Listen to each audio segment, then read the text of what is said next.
Hello everyone and welcome to another match preview on Football Talk Podcast. My name is Ozzie and I'm your host for today's show. The Premier League is finally back and we won't be seeing any more international breaks until March, which is great news. So now we can focus on Liverpool strictly and we begin with an encounter against Southampton this Sunday at St. Mary's Stadium. So let's discuss the team's form and we can also discuss potential lineups and how both teams will set up tactically.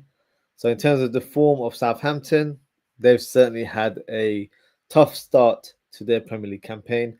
They recently recorded their first win against our rivals, Everton, in Matchweek 10.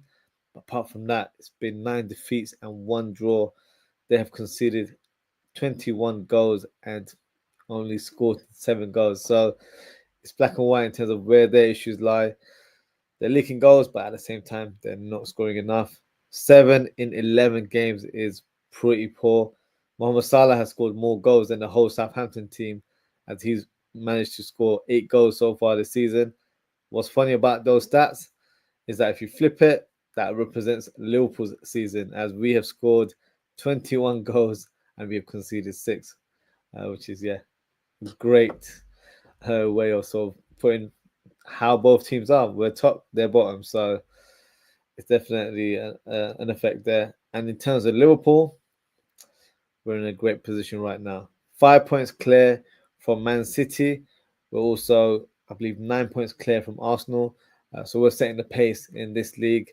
We've got some exciting games coming up next week, in fact, but we can't look any further than our opponents. So the focus has to be on Southampton and nothing else. Of course, on paper, we should be demolishing this team. But at the same time, we have to remind ourselves we lost to Nottingham Forest. Yes, I'm going there. We have to use that as a reminder or motivation for this team to ensure that we're on top of our game. Otherwise, points can be dropped. And with the current position that we're in right now, we need to take advantage and extend the lead as much as possible. So let's present the team news and see who's available for this fixture. For Southampton, unfortunately, they picked up a couple of injuries during the international break. Ramsdale and Bednarek are not available, which is a huge blow for Southampton. In terms of Liverpool, Alisson and Elliott have returned to training, which is great news. But it remains to be seen if they will be available for selection, as they've just started their sort of rehabilitation. So I wouldn't expect them to be starting this game. Maybe they might be on the bench, but I very much doubt that they will be available for selection. No further news on Chiesa, Jota, or Trent Alexander-Arnold, but I'm sure Arne Slot will provide an update in tomorrow's press conference. So what we'll do now, we'll present predicted lineups for both teams, and we'll start with the home team, and that is Southampton. So, as I mentioned, Ramsdale is not available, so they will have to go to their number 2 goalkeeper, which is Alex McCarthy, and he tends to have a bit of a history of Liverpool where he becomes Buffon. He just turns the script and has an unbelievable game against us. I don't know why, but he has had some blinders against us. Hopefully, this week is not the case in regards to his performance. So I've gone for. Oh, apologies, I'm on the wrong screen. There we go. McCarthy. There we go. So generally, Southampton play a back five from what I've seen this season. But in this fixture, I don't know what it is, but I feel like they're going to switch up and go for a back four. And once I've had the players lined up, I'll explain why I believe that might be the case. So this is a mixture of what I think will happen and what I believe Russell Martin should do for this fixture. If I was coach and I was facing Liverpool, so I would put Sugawara at right back. Very talented player, great delivery, but can be caught out defensively. So that's an area that Liverpool definitely need to exploit. In the centre back position, you've got Roy Keane's potential son-in-law, which was a bit of a random one. Howard Bellis there. So he'll be in the centre back position alongside Stephens. So that would be the two centre backs there. And at left back, I'm going to go for Kyle Walker-Peters.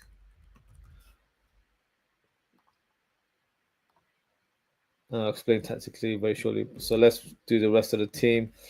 A player that I've been impressed with in the Southampton team is Dibbling. I think he's 18 years old. Very, very interesting player. Really quick on the ball. Left-footed player that plays on the right wing. Great bit of skill. He can shoot. He's definitely got something about him. So he's definitely one to look out for in this fixture. I'm going to go for Aribo, Nigerian player there. And then in the middle of the park is going to be Downs. And I think it will be Fernandez, who's been very much involved in the team this season. Let's see if I can find him first. If he's there. There he is. Fernandez, multifunctional player, can play centre mid, attacking mid, or left wing. Has played on the left side quite a bit. So yeah, interesting to see what the setup will do for him. And I think Manning, who's generally the left back, I'm going to play him a bit more further up. So that's your midfield five. And up top, it's between Armstrong or Archer or even Burton Diaz. I'm going to go for Archer. I think he's more of a live wire up top. And I think he would be one that would cause Konate and Van Dijk, I'm just ruling my selection there. He would give them more of an issue in comparison to Armstrong and Burton Diaz due to his pace, due to his sort of unpredictability in terms of his dribbling, and he's got a decent shot on him as well. And I think because he's one of those sort of small, nippy strikers, he's not going to be physical with the centre backs. He's going to try and work around them. Whereas Armstrong and Bertrand Diaz, they would use their physicality to their advantage, but up against elite defenders like Van Dijk and Konate, they're not winning any battles there. So I think Archer would be the right selection to play in this fixture. Now, quickly go through my thinking of why I think this will be the lineup, or what should be the lineup if I was a Southampton coach. Let's start with Kyle Walker-Peters. Main reason why I placed him at left back, even though he's traditionally a right back, is to try and stop Mohamed Salah.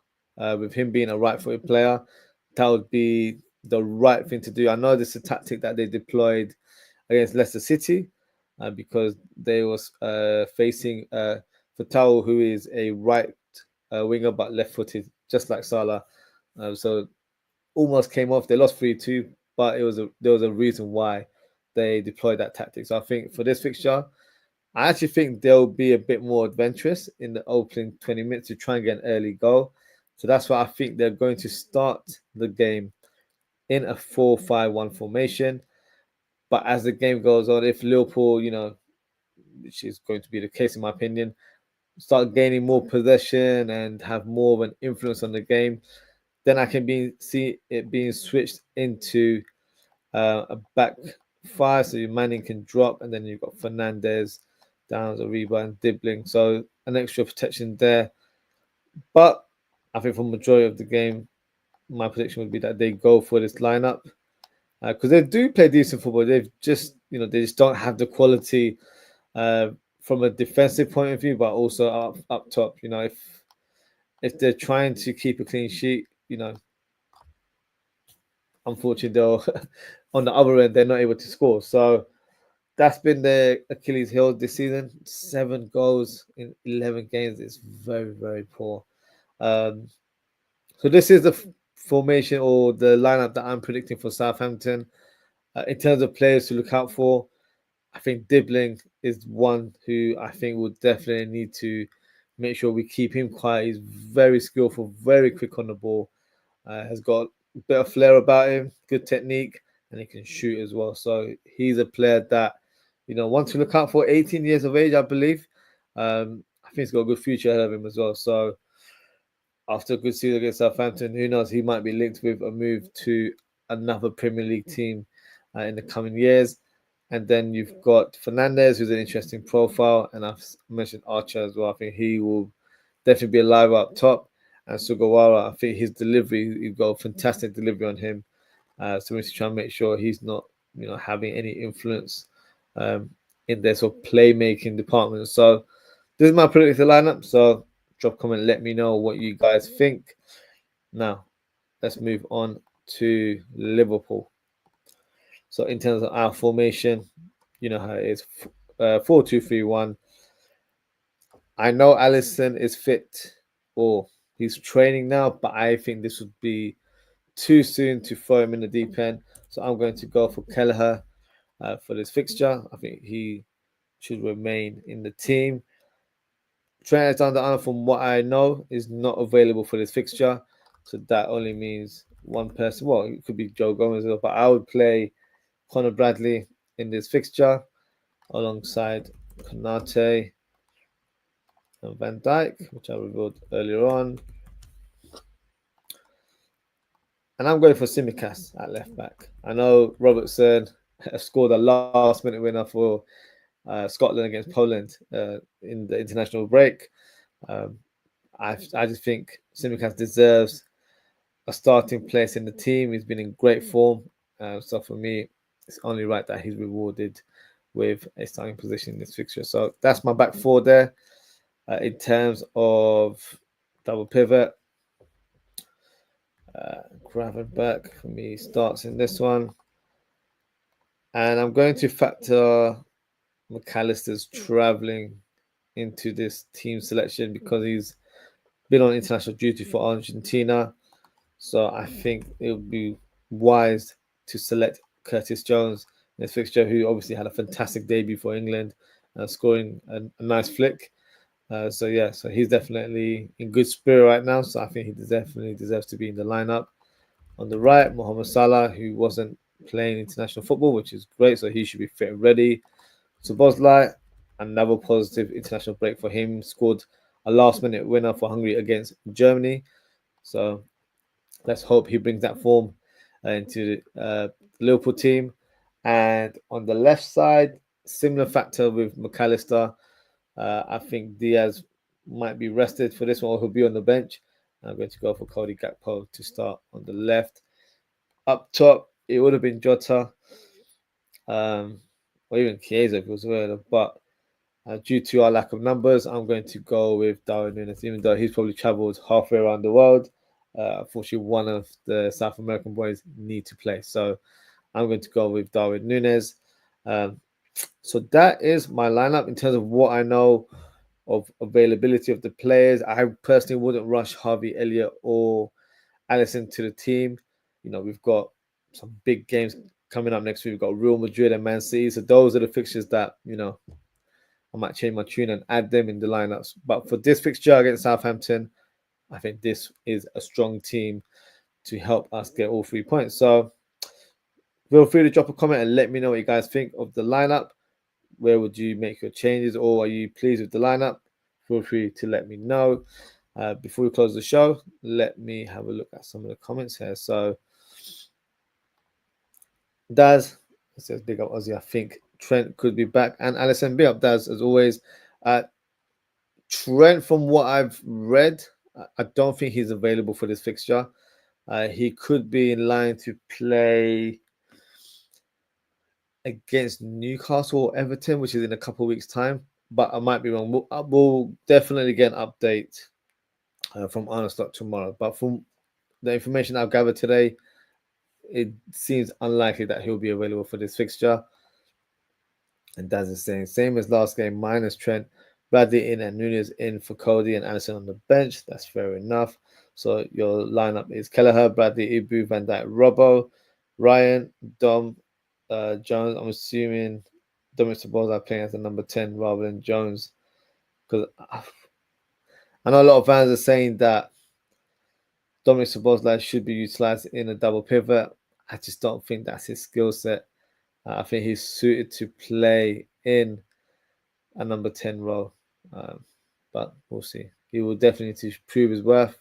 We'll be linked with Ryan and Cherky from Lyon, who played as a number 10. And if you believe the rumours, he's a player that's definitely going to catch the eye if he was to join Liverpool. But at this minute, it's all paper talk. So if we hear any concrete news, you know that I will definitely be doing a dedicated show for Ryan Cherky, a player that I really like, and has that individuality that we sometimes lack in the game nowadays. Very skillful, will keep fans off their seat in terms of excitement. So I don't know. We'll see what happens in terms of rumors. But in terms of the current lineup, I will still go with Szoboszlai for this fixture, and then I'll slowly embed Harvey Elliott in the upcoming fixtures and see how he does. For now, for me, Szoboszlai remains in the team. And Cody Gakpo, I've gone for Cody Gakpo because I think he's been in good form in terms of that left wing position, but also with Diaz traveling, all over the world, it might just be where he just takes a breather for this one and comes off the bench and then save his sort of energy or save his fitness for the fixtures next week, Real Madrid and Man City. So that would be my thinking. But Daz is predicting that Diaz, Nunes, and Mo start in terms of our front line. And we've got a comment here from Abdul Rahim who says, hi Ozzie, assalamu alaikum, how are you? Walaikum assalam, Abdul. I'm doing very well, thank you. I hope you are as well, and appreciate your support there, appreciate your comment. In terms of my score prediction, guys, I'm going to go for a 3-0 victory to the Reds. That is Liverpool, of course. In terms of the goal scorers, I believe it will be Mohamed Salah, Dominic Szoboszlai, maybe being a bit hopeful there, and Curtis Jones to be on the score sheet. So that is the end of our match preview of Southampton versus Liverpool. And that is it for tonight. So thank you so much for tuning in. Thank you to Daz and thank you to Abdul for your comments. Appreciate your time. As always, guys, if you haven't already, please don't forget to like, comment, share, and subscribe. In terms of upcoming content, I'll be doing a watch along for this fixture. It's on Sunday. It's a 2 p.m. kickoff, which is slightly earlier than normal. So I'll be live from 1:50 p.m. UK time, so we can discuss the lineups together and get ready for the game. And then I'll also do a match reaction later in the evening, possibly around 10 or 11 p.m. UK time. So the best thing to do is hit that notification bell so you know what time I'll be going live. And it's also a calling show. So if you'd like to come on and have your say, feel free to hit that link and express yourself. You don't have to be on camera if you're not comfortable doing that. So, just come on, have your say. Whether it's good or bad, everyone is open to say what they want. So it's an open forum for everyone to, express your views if you need it as a therapy session. Hopefully, it's a winner and we're not losing. So it could be a different type of match reaction show if we lose. But, let's see how it goes. But yes, it is an open platform for everyone to join the show. Just got a few more comments before I close the show. So Daz has comments saying, according to this website, Chiesa, Trent, Van Dijk back 24th. So that would mean they're back for the Sunday fixture. Okay. Jota, Alisson back for City, Harry back for Newcastle. That's interesting. We'll see. I can't. With the Chiesa one, I do believe he's I think he'll be fit for this week, but I don't think he'll be included in the lineup, or I don't think he'll be included in the squad, and he will be added next week, from what I gather, and that'll be my prediction as well. But let's see, who knows? Daz says 4-0 prediction, which is an interesting one, and Abdulrahim said, "Could you please advise if Southampton will employ a low block or high line strategy in the upcoming game?"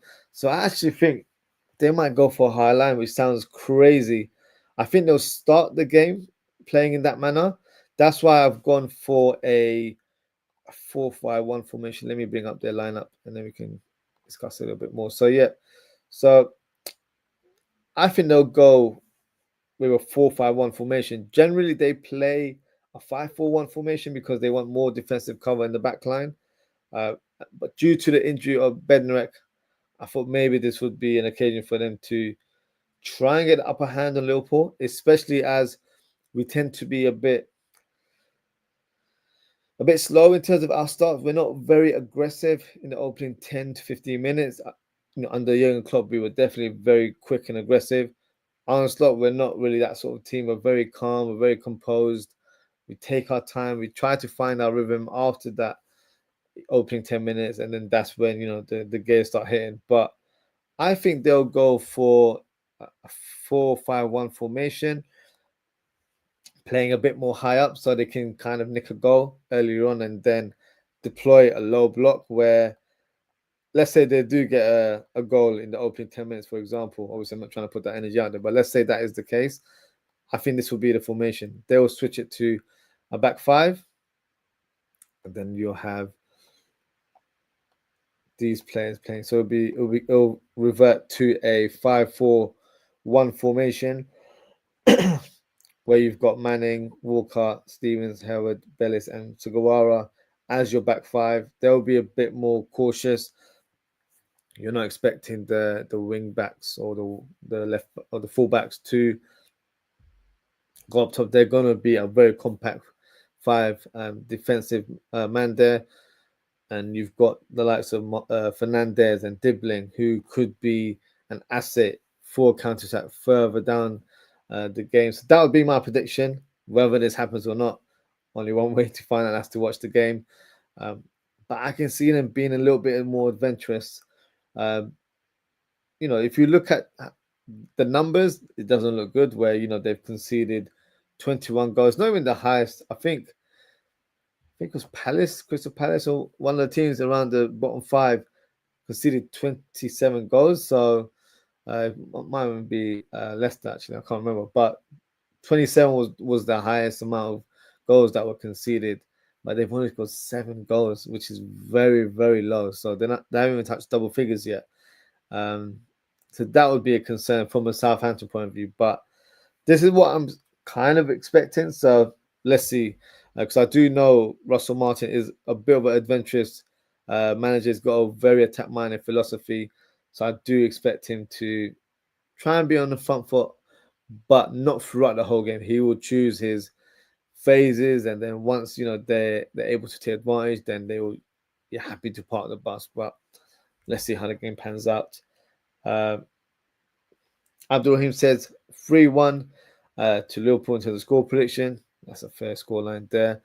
We need to keep on winning. Abdul says 100% we do. I know it's November and fans will tell you it's early, but this is the time for us to capitalize. If we're extending the lead up to January and we're like 10 points away, that's a huge gap where, teams don't tend to drop points.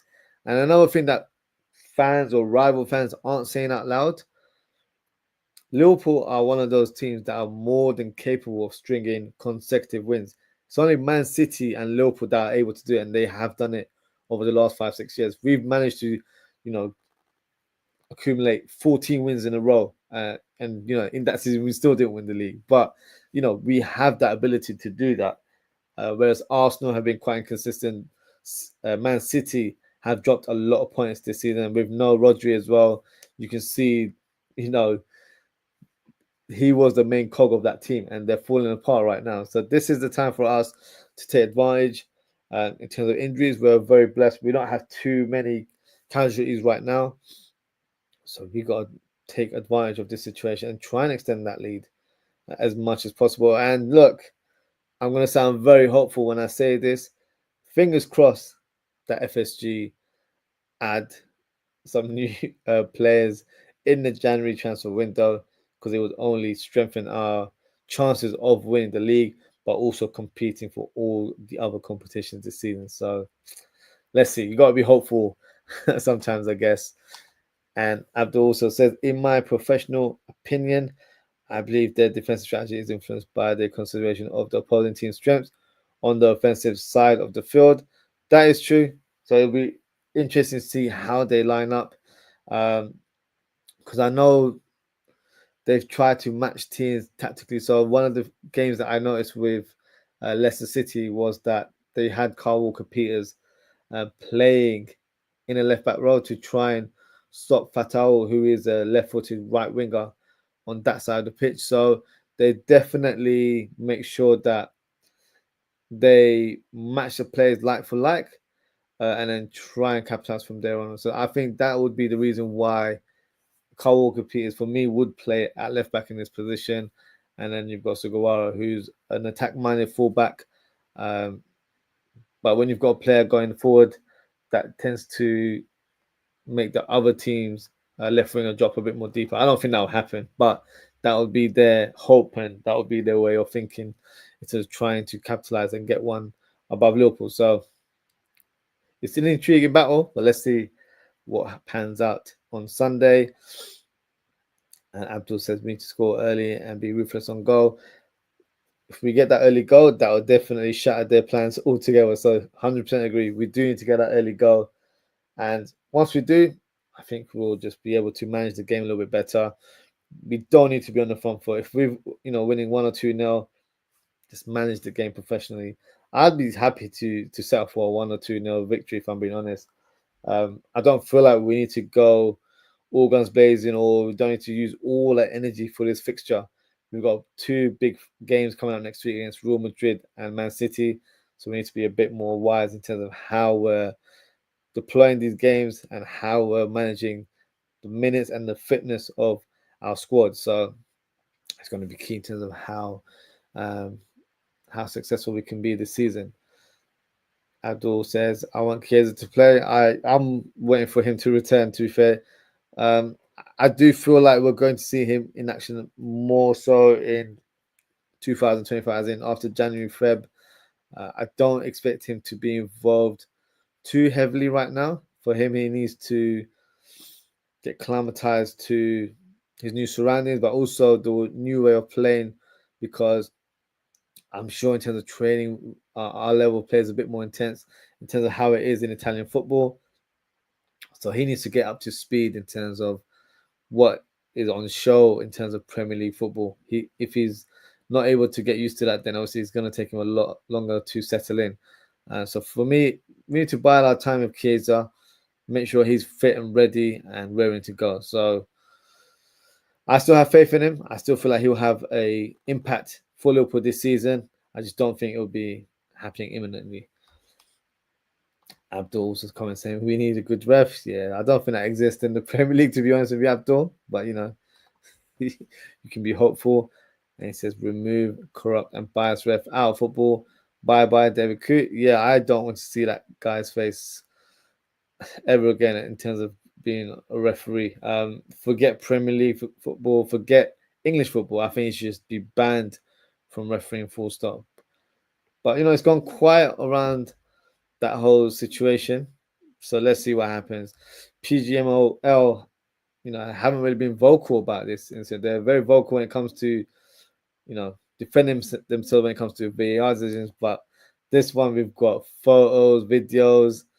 You can't blame AI on this one. It's the proof is in the pudding right there. So yeah, not looking good for David Coote. And to be fair, not to sound harsh, but couldn't care less what happens with his career as long as he doesn't officiate. I know for a Liverpool game, I think that's the most important thing, because some will agree or disagree with this one. Yes, he's a Manchester United fan, but when he's a referee, he's always going to have a subconscious way of making his decisions. So, he might not deliberately want or deliberately give a bad decision against Liverpool. But he has done, to be fair, and he has done sort of is giving fouls away or cards away or whatnot subconsciously as well at the same time. So for me, good riddance that he's not available. But he needs to be banned from football altogether. You know, you need to get rid of these type of figures in the game because it is a scandal right now. You know, one referee expresses views about manager, and I'm sure other referees have certain viewpoints about other managers as well. But you're professional. You're paid to do a job where you're not supposed to let your emotions affect your decision making. So let's see how it goes. I don't really have high hopes in this league in terms of the officiating. I think we should probably look at getting foreign referees. Some will say, you know, foreign referees will still have issues with managers. Yes, but you got to try and take that biasness out of the game a little bit because a lot of the referees are based in up north. So when they're based up north, you know, they've already got affiliation to the likes of Man City, your Man United, and Liverpool, Everton, all those type of clubs as well. So try and make the game a bit more equal. That's what I'll say. But hey, who knows? Who knows what's going to happen in the future? But yes, that is it for today, guys. Thank you so much for tuning in. Thank you for your comments. As always, Abdul and Daz. Take care, stay safe, and I hope to see you all on Sunday. Goodbye.